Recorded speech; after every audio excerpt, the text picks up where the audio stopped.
Boss Man, right?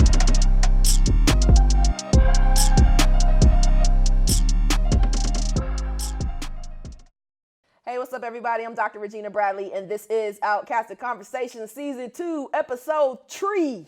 Three times. With the one and only, she my cousin, for real. She my cousin, the phenomenal and the fabulous Danielle Deadwyler, actress, thinker, black feminist, all black everything, Matrix outfit wearing ass today. Danielle, how you? All black everything. All black I'm great, everything. man. I'm great. You good? Yeah. Yeah, you look good. Thanks. Excuse me. Put it together for you. Okay. So, the first question is, you got to get into the club first. How did you become outcasted? Oh, man. I was outcasted. What's the first album came out? 94. I am 12.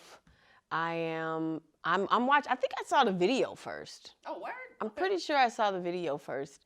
That might be a lie. But when you see folks who look like you reflected on the screen, it wasn't as much women as you'd like, but those are cats who I grow up with. They're my cousins and my brothers. They're men I admire. On the street, that's the aesthetic. That's the way their drawl is. It's an instantaneous connection because you're not seeing it. The rest of them are New York dudes. They're Timbs, they're jeans, they're fitted in a certain kind of way. But when you see something that you are directly connected to, that's an immediate outcasting of the self. You see that. Because you from Atlanta. Born and bred. You from Stewart Atlanta. Avenue. I'm just saying, because that's how they test you. Be like, how do you properly say Atlanta? You be Atlanta. like, Atlanta. Yeah. It's No disrespectful. T's. There are no, what are you doing otherwise? Ain't no T's, bitch. It's called elision. They want to give elision to French folk, but they don't give elision to us. Excuse But anyway. me. But yeah, no. So, you do the acting thing. We know you as Quita on the Have and the Have Nots. You know what I'm saying?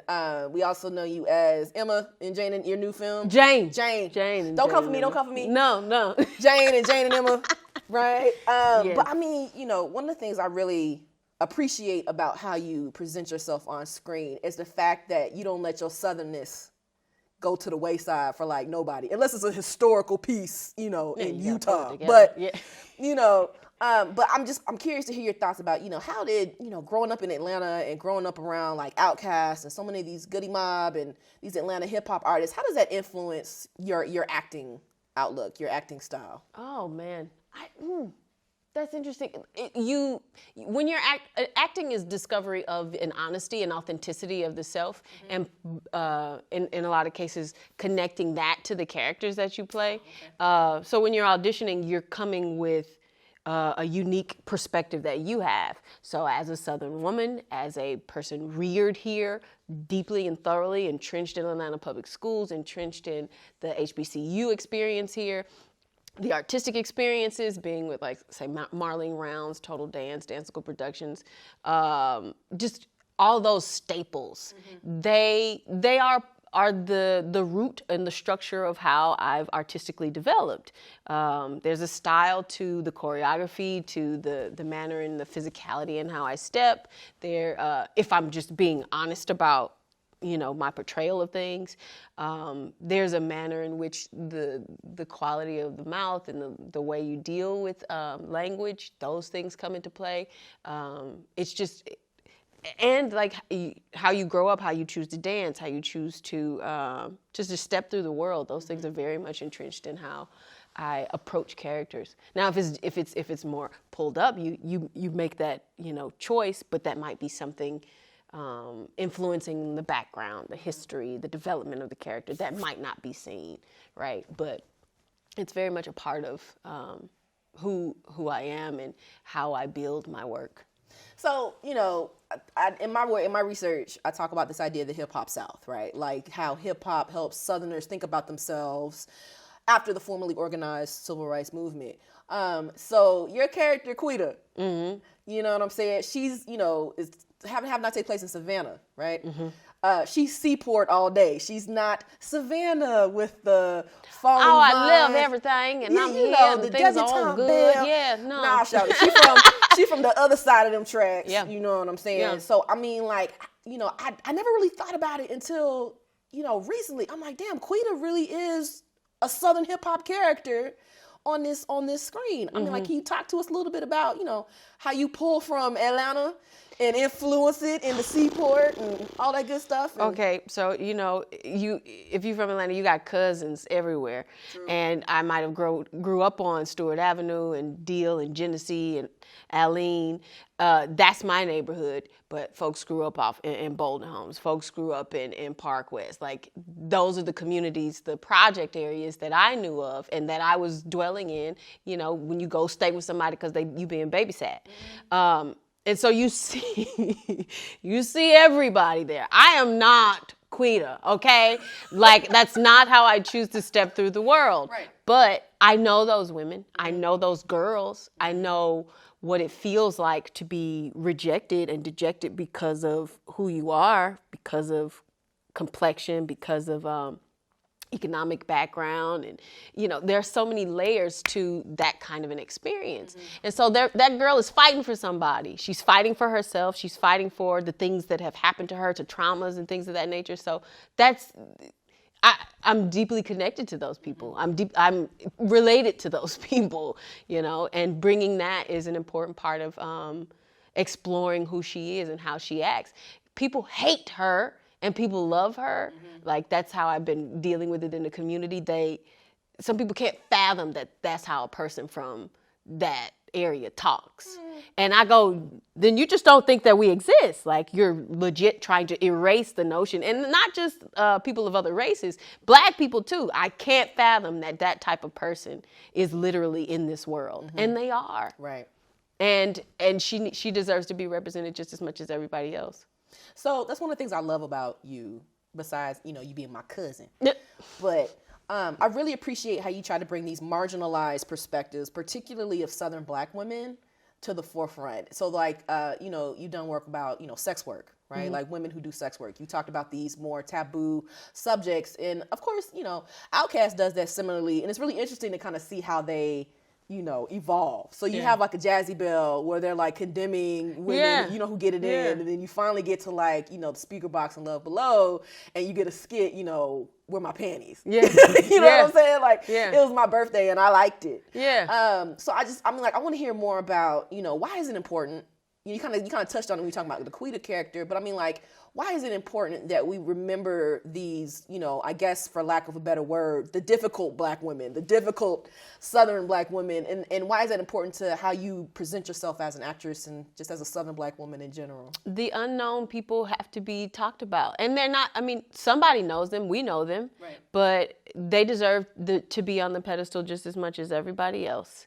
Their stories are challenging, and these other people get to tell their difficult stories. Our difficult stories need to be heard just as much and just as loudly, and even more so because we have a lot of stories being told now, but with regard to the comparison, we haven't told nearly as much as we possibly can. And so I've started to, I do that in film and television work, but I also do it in performance art work, which is looking at the labor of Black women across the spectrum, not just sexual labor, but domestic labor, emotional labor, the rearing of children, the balance or the imbalance between valuing public and private labor. Everybody loves, or we're known for strip clubs, but do you know what that looks like geologically? How they are pushed to the side, how they are neon sign valued and are had been in the corners and the crevices of the city, but we value these other Black women who do quote unquote respectable work, but those women don't get valued like that, right? And you always want to value your mama. You always you do these things on the margins because you have to, and these women live on the margins. So why are we doing that? Okay, well, I wanted to bring both of those women's stories to the forefront in a parallelism that forces you to deal with your Madonna whore complexes, to deal with how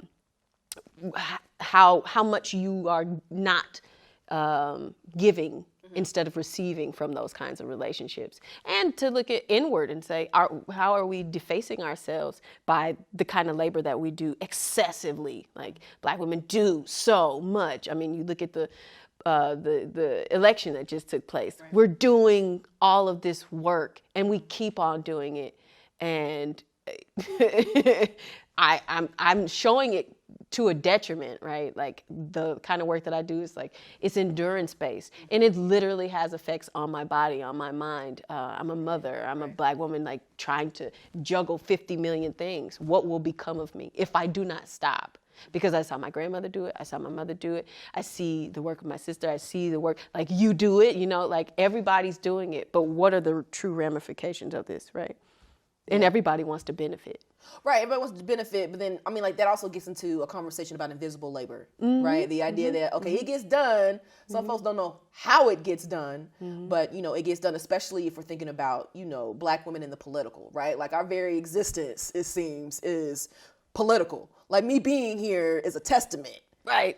Not just for, like, I'm here, but also, like, the sacrifices that were put in place so that I could, you know, be here. And I want to talk to you a little bit more about that. Yeah. So, you know, we have these conversations about Black women in these particular spaces that often are not for us. So if we talk about, like, the Georgia gubernatorial race, so like with Stacey Abrams, right? And how she was put in these positions, in these places that weren't necessarily, oh, she doesn't belong there, when she has all of the receipts to do that. I mean, like, how do you, like, how do you feel like performance fits into that? Especially, you know, for Southerners, because we kind of have these stereotypes that are automatically, like, pinned onto us. Oh, they Southern. Oh, they Southern and Black, so they backwards. You know, it might take them a little longer, they're a little slower, you know what I'm saying, and don't necessarily lies, right? And don't necessarily think about, you know, why that makes us push even harder. And this is why I think about, you know, the significance of hip hop is in the South, hip hop was a way for us to push forward. So not only are we thinking about, you know, what happened before us, we're also trying to figure out, where do we go from here? There's always, like, that tug and pull. And I think that's especially amplified for Southern Black women. So, you know, how do you think that, how that reflects in the idea of performance for Southern Black women? Oh, man, I think it's the double consciousness, for sure, that plays into that. We are often pulling up and relaxing. Which is an interesting feminine balance in the feminine and the masculine, right? The masculine are doers and the feminine are receiving, right? But I saw a picture of Stacey Abrams crying, right? People don't, you know, you don't see that really. But I think she's living in an authenticity, not trying to take a particular kind of approach by just being simply human, and then pulling in a performance where you can deal with somebody who's a heckler, right? There's that video of her where she's being completely respectable to that individual and amongst everybody else who is, like, boosting her and trying to bolster her perspective. But she's trying to be kind, to be human to this person and give them the floor, and she take the floor too. And then she could be in another space where she is being emotionally receptive to the things that are happening about her, which we should see more. We haven't seen that in political figures as much as we should, but I think that's important. And so it's a fine line of wavering in and out of that kind of performance, authenticity, scope of things. And Black women are, you know, constantly there. And if we go right back to hip hop, right, if we're talking about outcasts and we're talking about women, those women, they're always present. So you pulled up, you know, we could talk about Kim and Cookie, right? Kim and Cookie are being their most true, authentic selves, and talking about what they will do to a cat violently, you know? And then this other woman is, like, trying to be demure and dealing with a post-sexual encounter. We're always riding the line. How do you balance that? That's an insane amount of labor to do, but we do it pretty effortlessly. Yeah, and then sometimes that effort, you know, we don't even think about it. That's why it's effortless. We're like, oh, it's so effortless. We're like, no, we don't think about it because we have to do that shit, right? So you brought up this idea, you know, you brought up the club. So I'm thinking about when you were on Atlanta. and you were having a It's conversation. not me either, guys. All of these characters are you, girl. But I mean, like, I don't you know how know, to behave. but that was like my favorite scene in that whole episode is like, you know, your character, she's so chill, and she's like, yeah, bitch, I'm talking to you, right? Mm-hmm. That tension that exists between black women and white women. Which it was drama on the internet about that, right? What? Like as if people were like, I'm tired of seeing black women respond. Why is she being put? She's the only dark-skinned girl, and why is she seen as having this problem with this white woman? Why do we see that? Because if you take us to the club, you probably would. Those things happen. The difficulty of being a dark-skinned woman and seeing things like, anyway. But it was just like, but she was so chill with it though. Like, Yeah. yes, bitch, I'm talking to you. And then the girl was just like, well, you just can't see me as a person that I love him. And she's like, you don't even get it. Like, you don't even, I mean, like, that was so refreshing for me to see that. Because I was like, see, listen. Like, one of the most kind of undiscussed, but not really, is like the tension between black and white women, particularly in these popular spaces, right? Yeah. And it has been like amplified in these last couple of years. You know what I'm saying? Yeah. So you said that there was drama in response to that. I mean, like, but why? Why do you, like, who was it? Like, I mean, you know, Was it a little I'm bit of not a everybody? big Twitter person, but people on Twitter like to go back and forth. Women and men were disgusted kind of in the notion that a black woman, a dark-skinned black woman, was being written up in this manner, that it's old, it's antiquated, and to see that black women have a problem with black men being in relationships with white women, it's just whatever, and we're over it. But I think there is still an ongoing conversation and difficulty with black men purporting that black women are not better than white women in a certain kind of way, which is there's still this thing, and it's coming from particular celebrity people, athletes largely, folks who are, you know, highly visible. Yeah, highly visible folks who are denigrating black women on the strength of bullshit ass notions. I mean, there it is. Yeah. I mean, that's what it is. And so we're trying to reckon with that. And yeah, that's just it's a muddy water. Yeah, and I mean, like, but I think that's what's so great about your work is that you always are wading in the muddy water. Like, you know. It's pretty deep, guys. I mean, you know, so you're doing the television screen, you're on the big screen. What else you got going on that you could tell us about? Oh, smaller screen, even super smaller in the gallery. Experimental works that are in development, that are about to be shot soon. Still a lot of short films, and moving into visual 2D art that I'm really trying to have a full conversation. I was talking about it today. Things can be on the wall, and then that can have a conversation with the live body, with object making, with film, a full, well-rounded narrative being created to allow everyone to get in where their sensors are most peaked. Yeah. Girl, you so bad. I love it. Yeah. Danielle Deadwyler, thank you so much for coming and kick it with us Thank you. and wax philosophical in your Matrix, your Matrix outfit. You know what I'm saying? We appreciate you, and we look forward to seeing what else you put out there on the big screen. So Thank you. Appreciate you, ma'am. Appreciate you, Shawty. Appreciate you, Shawty. I'm Dr. Regina Bradley. This is OutKasted Conversations. We'll see y'all next time. Y'all be easy.